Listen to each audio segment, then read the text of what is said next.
नमस्कार साथियों, आप देख रहे हैं केसी मीडिया ग्रुप। आज हमारे साथ है विराटनगर से पूर्व विधायक इंद्राज गुर्जर जी। इंद्राज गुर्जर, केसी मीडिया ग्रुप में आपका बहुत बहुत धन्यवाद। सर, ये तांत्रिक विद्या वाला मामला चल रहा है, ये क्या सच्चाई है इसमें?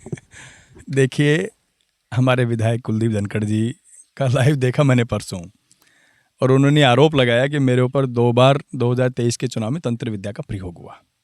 लेकिन 21वीं सदी में अगर हम इस तरीके की बातें कर रहे हैं तो ये गलत बात।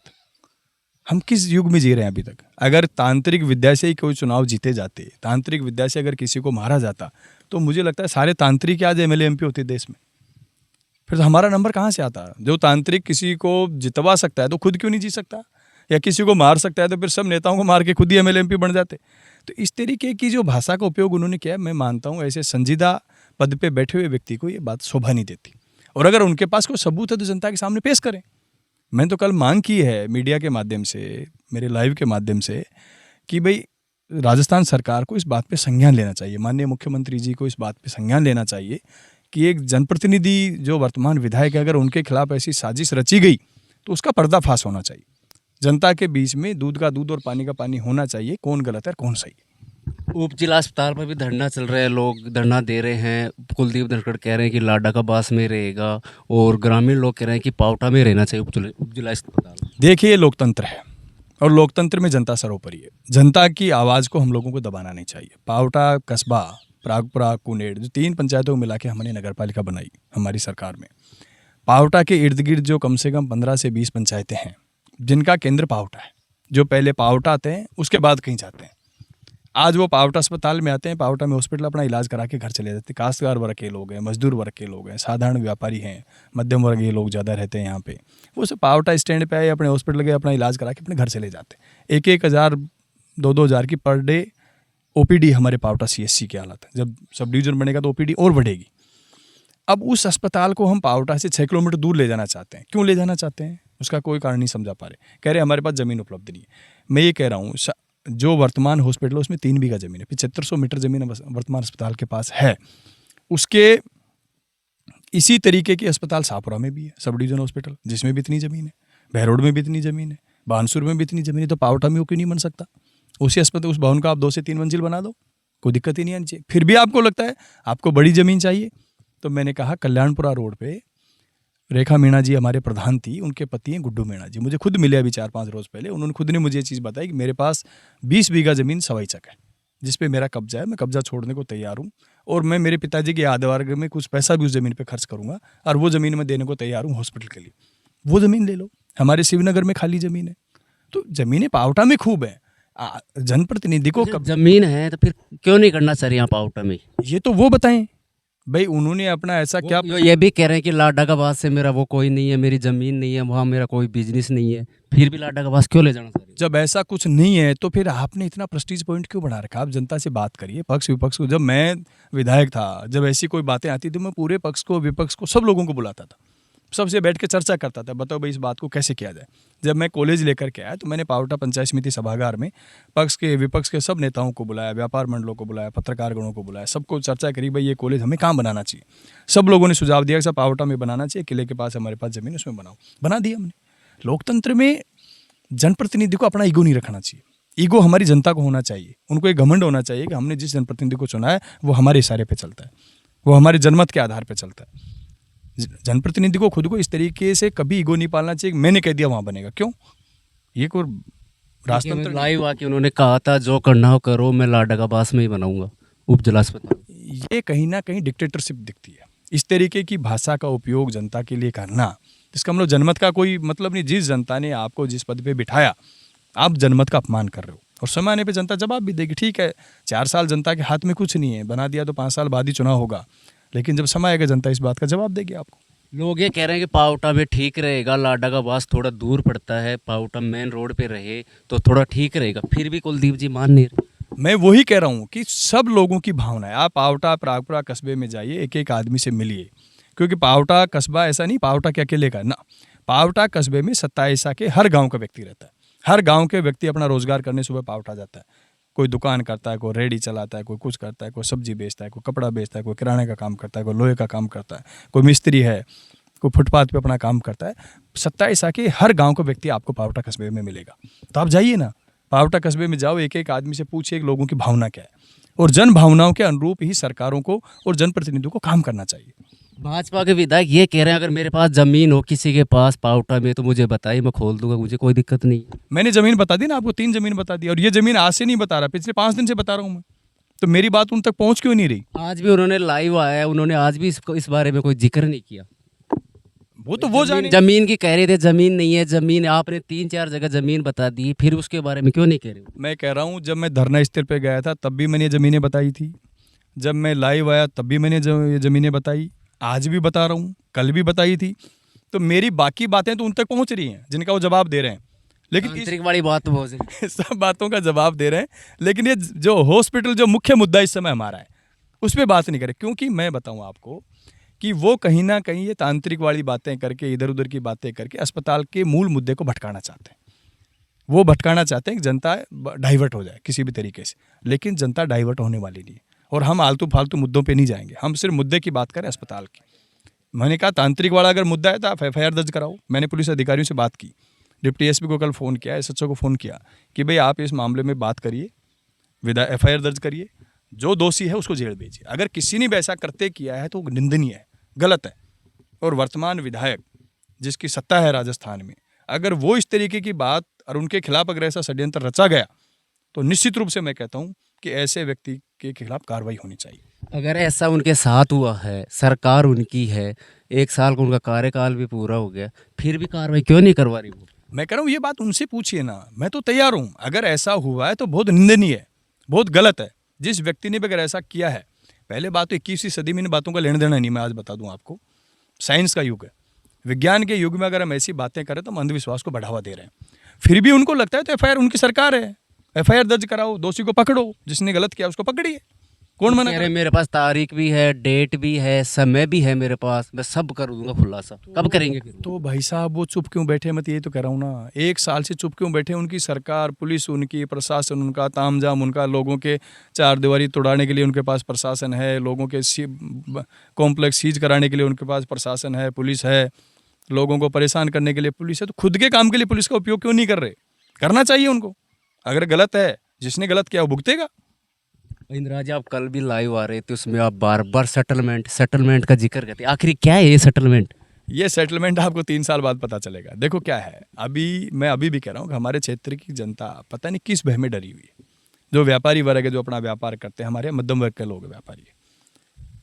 मैंने बताया 16 कॉलोनी वालों को, बेचारे प्रॉपर्टी डीलरों को नोटिस दे दिया। यार मैं कह रहा हूँ वो कोई बेचारे बड़े ग्रुप के प्रॉपर्टी डीलर नहीं है, छोटा मोटा काम करते हैं, 1-2 बीघा ज़मीन खरीदते हैं, अपना काश्तकार अपनी ज़रूरत के लिए बेचता है, वो प्रॉपर्टी डीलर अपनी ज़रूरत के लिए उसको प्लॉटिंग में बेचता है, प्लॉट वाला अपनी ज़रूरत के लिए प्लॉट खरीदता है। हमारे ही लोग हैं, इस पावटा की 27 के ही लोग हैं, इसके बाहर का कोई लोग पावटा में काम नहीं करता ज़मीनों का, यहीं के लोग काम करते हैं, वही लोग कर रहे हैं, उनको नोटिस दे रहे हैं, फिर वो उनसे वसूली कर रहे हैं। तो ये गलत परंपरा है, मैं आज भी कर रहा हूँ, ये गलत परंपरा है। इस तरीके की परंपरा हमारे 27 क्षेत्र में, हमारे विराटनगर विधानसभा क्षेत्र में कभी नहीं रही। मेरे से पहले वाले MLAs ने कभी ये परंपरा नहीं रखी, मैंने भी 5 साल ये परंपरा नहीं रखी। और मेरा तो आग्रह इनसे भी है कि आपकी संज्ञान में अगर मामला है तो बिल्कुल गलत है, और आपके संज्ञान में मामला नहीं है तो आप संज्ञान लीजिए और ऐसे दोषी अधिकारियों के खिलाफ कार्रवाई कीजिए जो जनता के साथ इस तरीके का अन्याय कर रहे हैं। अशोक गहलोत के ऊपर आज भी इन्होंने बोला है कि 15-15 करोड़ रुपए लिए हैं विधायकों ने, खरीद फरोख्त की है। इस मामले में क्या सच्चाई है? हाँ, अभी थोड़ी देर पहले मैंने लाइव सुना कुलदीप धनखड़ जी का, वो कह रहे हैं कि भाई पार्टी की बात, मैंने कल कोई पार्टी की बात उनके लिए कही थी तो वो बात सही थी, लेकिन उन्होंने ये कहा कि भाई आपके मुख्यमंत्री अशोक गहलोत जी ने ये आरोप लगाया था कि 15-15 करोड़ रुपए इन विधायकों ने जो मानेसर गए थे उन्होंने लिए हैं। तो आगे का शब्द नहीं बोला उन्होंने। अशोक गहलोत जी ने यह भी कहा था कि अमित शाह जी ने दिए हैं, तो वो बीजेपी के विधायक है, उनको अमित शाह जी से पूछना चाहिए जाकर के कि आपने 15 करोड़ रुपए इंदिरा गुजर को दिए थे क्या? वो तो कहीं ना कहीं एंट्री कर रखी होगी उन्होंने दिए होंगे। तो कुलदीप जी को जाना चाहिए अमित शाह जी के पास और मोदी जी के पास कि भाई अशोक गहलोत जी ने कहा था। अशोक गहलोत जी का तो बहुत फिक्र कर रहे हो, लेकिन अमित शाह जी का जिस पार्टी के विधायक हैं, जिस पार्टी के वो वर्कर हैं, उस पार्टी के गृह मंत्री पे, देश के गृह मंत्री, पूर्व राष्ट्र अध्यक्ष पर भी हमारे मुख्यमंत्री जी ने कहा था उस समय, तो उस पर भी जाना चाहिए उनको। अमित शाह जी से जाके उनको पूछना चाहिए कि अमित शाह जी आपने इंदिरा गुजर को 15 करोड़ रुपए दिए थे क्या? और दिए तो जनता को बताएं कि भाई मैं अमित शाह जी से पूछ के आया हूँ और अमित शाह जी ने मुझे हाँ भरी है कि मैंने इंदिरा को 15 करोड़ रुपए दिए। तो फिर बताएं जनता को आकर के। आज उन्होंने लाइव में बोला था कि संजय वन के पास 70 बीघा ज़मीन है। ये क्या है आखिर ये मामला 70 बीघा ज़मीन? ज़मीन तो मेरे गांव में भी है। ज़मीन होना गुनाह है क्या किसी का? ज़मीन मेरे पास गांव में भी है। ज़मीन का काम करना, ज़मीनों का धंधा करना कोई गलत बात थोड़ी है। अगर कोई गलत हो तो बताओ। मैंने किसी की ज़मीन पे कब्जा किया हो, मैंने किसी का अनलीगल ज़मीन खरीदी हो, किसी को डिस्प्यूट का काम किया हो तो बताओ। ज़मीन खरीद मेरे मेरे मैंने नहीं खरीदी, मेरे कुछ दोस्त हैं जिन्होंने वो ज़मीन खरीदी है, जो मेरे साथ रहते हैं, मेरे साथ काम करते हैं। इंदिरा जी, और उन्होंने लाइव में ये भी आरोप लगाया कि आपके कार्यकर्ता शराब पी के मुझे गाली गलौज भी कर रहे हैं। नहीं देखिए, मैं राजनीति में इस बात की कोई स्थान नहीं है। चाहे मेरा कार्यकर्ता हो, चाहे उनका कार्यकर्ता हो, किसी भी व्यक्ति को लोकतंत्र में अधिकार नहीं है कि वो जनप्रतिनिधि के साथ ऐसी भाषा का उपयोग करे। अगर कोई करता है तो गलत है, मैं ये मानता हूँ। वो उस मामले में मैं कुलदीप धनखड़ जी के साथ हूँ। अगर कोई उनके साथ इस तरीके की भाषा का उपयोग करता है तो ये बिल्कुल गलत बात है, चाहे कोई भी हो राजनीति में। और मैं मेरे कार्यकर्ताओं को भी कभी इस बात की इजाज़त नहीं देता कि वो इस तरीके की भाषा का उपयोग जनप्रतिनिधि के साथ करें। हाँ ठीक है, कोई काम होता आप सम्मानजनक बात कीजिए, सम्मानजनक बात अपनी बात रखिए, माने नहीं माने अगले का काम है। लेकिन लोकतंत्र में इस तरीके की भाषा का उपयोग किसी के लिए नहीं करना चाहिए। हमारे संस्कार नहीं कहते, हमारे माता पिता के संस्कार, हमारे परिवार के संस्कार और हमारी पार्टी के संस्कार ये नहीं कहते कि हम लोग किसी जनप्रतिनिधि के लिए गलत भाषा का उपयोग करें। इंदिरा जी, 2-4 दिन पहले गुजरपुरा पे जो मेन सड़क थी उनको बंद कर दिया गया, रातों रात खाई खोद दी, तार बाउंड्री कर दी। लोग कह रहे हैं वहाँ के गुजरपुरा पे, मैं मौके पे ही था, तो बोले कि विधायक साहब का दबाव है। देखिए, वो सड़क मेरे कार्यकाल में बनी थी, पूरा गांव एकजुट है। एक आदमी ने उस सड़क को रोकने का प्रयास किया था उस समय। उस सड़क को हमने बनवाया, प्रशासन ने रास्ता काटा, उसको बनवाया। और अभी 2-4-5 दिन पहले पता चला कि उस रातों रात उसमें खाई खोद दी गई, क्योंकि वो आदमी मेरे से नाराज़ होकर इनके पास चला गया चुनाव में। उस रातों रात उस रास्ते को बंद कर दिया, पूरे गांव का रास्ता बंद हो गया, पूरा गांव एकजुट हुआ, आक्रोश हुआ। अभी मुझे शायद जानकारी मिली कि उस रास्ते को एक बार के लिए खोल दिया गया। लेकिन इस तरीके की हरकतें लोकतंत्र में ठीक नहीं है। कि लोकतंत्र में जनमत का खेल है, जनमत जिसके साथ है वो नेता है, जनमत जिसके साथ है वो पार्टी है, और जनमत जिसके साथ है वही फैसला है। तो जनमत उस रास्ते में ये है कि वो रास्ता निकलना चाहिए। बीजेपी सरकार ये भी कह रही है कि रास्ता खोला अभियान चला रही है, फिर भी उसके बावजूद भी रास्तों को बंद किया गया। मैं वही तो कह रहा हूँ, ये गलत बात है कि एक तरफ तो सरकार कह रही है रास्ते खोलो, एक तरफ पूरे गांव का अभियान ही चला रही है। मैं वही कह रहा हूँ, एक तरफ पूरे गांव की सड़क को काट दिया आपने भाई। उसमें कई हजारों लोग जुड़ रहे हैं उस सड़क से। मैं खुद वहां जाता रहता हूँ, विधायक महोदय भी उस सड़क से कई बार गए हैं कि कितनी ढाणियाँ उसमें बसी हुई हैं। बागावास 84 गाँव को वो रास्ता जाता है, लोबड़ास के लिए आगे वो रास्ता जाता है, ढाणियाँ इतनी बसी हुई हैं। और अगर इस तरीके से किया है तो गलत तरीका है। वहाँ के लोग भी कह रहे थे कि प्रशासन का दबाव है। एक बार तो खोल दिया गया था रास्ता, फिर दोबारा 10 मिनट बाद में बंद कर दिया गया उस रास्ते को। फिर उनका बोला कि प्रशासन से बात की, तो बोले आगे अधिकारियों से बात हो रही है, उसके बाद में खोलेंगे। क्या मामला था? मैं खुद ही कह रहा हूँ, कहीं ना कहीं राजनीतिक दबाव उस मामले में दिया जा रहा है, जो कि गलत है। आप जन भावनाओं का निरादर नहीं कर सकते, और अगर इस तरीके से करेंगे तो जनता सड़कों पे आएगी, और जब जनता सड़कों पे आएगी तो मुझे उनका साथ रहना पड़ेगा। 1 साल का कार्यकाल आप किस तरीके से देखते हैं उनका? 1 साल के कार्यकाल में हुआ क्या, मैं तो खुद ही वो कह रहे हैं कि इंदिरा जी का 5 साल का कार्यकाल और मेरे 1 साल का कार्यकाल बैठ के तुलना कर लीजिए आप। मैं तो खुद ही कह रहा हूँ, बताओ तो सही भाई, कागजों में है, ग्राउंड पे कौन सा काम हो, एक आधे का नाम तो बता दो। आप कह रहे हो ERCP आ गई क्या? ERCP पानी आ गया, मुझे लग रहा है शायद चलपड़ा जयपुर से आसपास ही है कहीं पानी नहीं आया। आप भी लोकल हो, बाहर के नहीं हो, बूंद भी आई हो क्या? बारिश के पानी के अलावा अगर एक आधी बूंद आई हो उधर कह रहे हैं DPR बन जाएगी, DPR 13 जो उसकी कॉपी भी आपको जल्दी दे देंगे, कह रहे हैं। मैं वही कह रहा हूँ भाई, अभी तक DPR ही नहीं बनी। अभी तक इनके पास DPR की कॉपी खुद के पास ही नहीं है, मेरे को क्या दे देंगे अभी तक? अब लाइव आके कह रहे थे मैं दे दूँ। दे देंगे तो मान लेंगे, जब पानी आ जाएगा उस दिन हम इनको धन्यवाद देंगे कि हमारे यहाँ पानी आ गया। अभी तक तो जब कोई शुरू ही नहीं हुआ काम, जिसकी DPR ही नहीं बनी, आप हवा में बातें कर रहे हो। आप एक MDR, मैं 7 स्टेट हाईवे MDR लेकर, जिस विराटनगर में एक सड़क की चौड़ाई 7 मीटर नहीं थी पूरे विधानसभा में, NH को छोड़ करके, उस विधानसभा में मैंने 7 स्टेट हाईवे और MDR सड़कें लेके आया। ये सिर्फ एक लेके आए जिसका ढिंडोरा पीट रहे हैं, वो भी ग्राउंड पे आज तक नहीं आया कि कहाँ से बनेगा, क्या अलाइनमेंट होगा, क्या होगा, उसका कोई अता पता नहीं आज तक। तो हवा में बातें करने से काम नहीं चलेगा। एक सब डिवीजन हॉस्पिटल पावटाल है जिसका अल्लाह मचा पड़ा है, जिसको आप करें लाडा बस ले जाऊंगा, हुआ नहीं हुआ फिर बराबर कर दिया आपने, वो तो जो था उससे बुरा कर दिया। वो कह रहे ट्रॉमा सेंटर भी लेके आ रहा हूँ, मेरा वचन नहीं, जनता से मैं कह रहा हूँ मैं ट्रॉमा सेंटर भी बनवाऊंगा। भाई जनता ने आपको जनादेश दिया 5 साल के लिए काम करने के लिए, अच्छी बात है, आप लेके आइए, हम कम मना कर रहे हैं।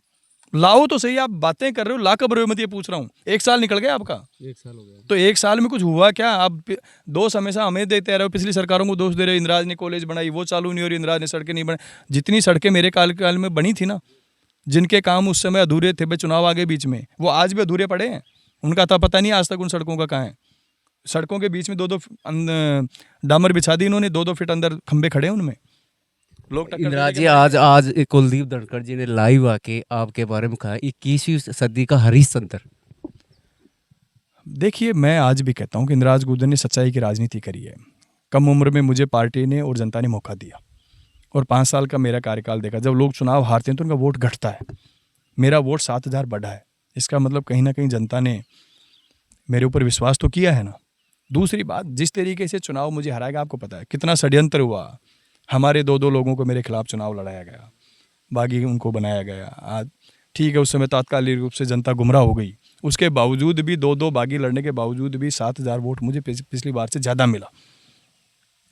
और मैं सच्चाई की राजनीति करता हूँ, कभी झूठ की करता नहीं। उनके बारे में आप पूरे इलाके को पता है। आप किसी जगह, मैं व्यक्तिगत बातें नहीं करूँगा झूठ की सांच की, वो हरिश्चंद्र वो हैं या मैं वो तो 2028 में पता चल जाएगा, जनता जब अपना फैसला करेगी। लेकिन 5 साल अगर मैं झूठ बोलता रिश्ते के तो मुझे इतना वोट नहीं मिलता। फिर लोगों को हारने के बाद किसी की जमानत जब्त होती है, कोई 60,000 से हारता है, कोई 70,000 से हारता है, किसी की जमानत ही नहीं बचती है। तो वो तो समय आने पे जनता उस बात का जवाब देगी। इस तरीके की भाषा को आज आप 2-4 दिन पहले धरने में गए थे उपजिला अस्पताल का, आप अधिकारियों को कहे थे आपको कहीं नहीं छोड़ूंगा। कुलदीप धनखड़ ने भी कहा कि इस तरीके से अधिकारियों को कहना कहाँ तक लाजमी। हाँ, बिल्कुल सही है। अगर कोई अधिकारी भगवान नहीं है, वो भी हमारे बीच के हैं, हमारे जैसे परिवारों के लोग हैं, वो पढ़ लिख करके अधिकारी बने हैं। लेकिन इसका मतलब ये नहीं कि वो यहाँ आकर के जनता को परेशान करेंगे, यहाँ आकर के जनता का शोषण करेंगे। मैं आज भी कह रहा हूँ, आपके माध्यम से कह रहा हूँ, कोई अधिकारी कर्मचारी अगर विराटनगर की जनता के साथ अन्याय करेगा, यहाँ के लोगों का शोषण करेगा, भ्रष्टाचार करेगा, और उसको ये गलतफहमी हो को 4 साल बाद कांग्रेस की सरकार आएगी तो और कहीं ट्रांसफ़र करके चले जाएंगे, मेरा क्या बिगाड़ लगा इंदिराज गुर्जर। इंदिराज गुर्जर कांग्रेस में इतना कमज़ोर नहीं है। राजस्थान के जिस कोने में जाएंगे ना, उस समय याद दिला दूंगा कि विराटनगर में क्या करके आए थे, तो पता चलेगा उनको कि हमने क्या गलती करके आए। वो एक एक का हिसाब होगा नंबर वाइज। ये थे हमारे साथ इंदिराज गुर्जर जी हैं, पूर्व विराटनगर से विधायक है, और इन्होंने तमाम मुद्दों पे बातचीत की, इन्होंने खुल के जवाब दिया है। आप देखते रहिए केसी मीडिया ग्रुप। जय हिंद, जय भारत।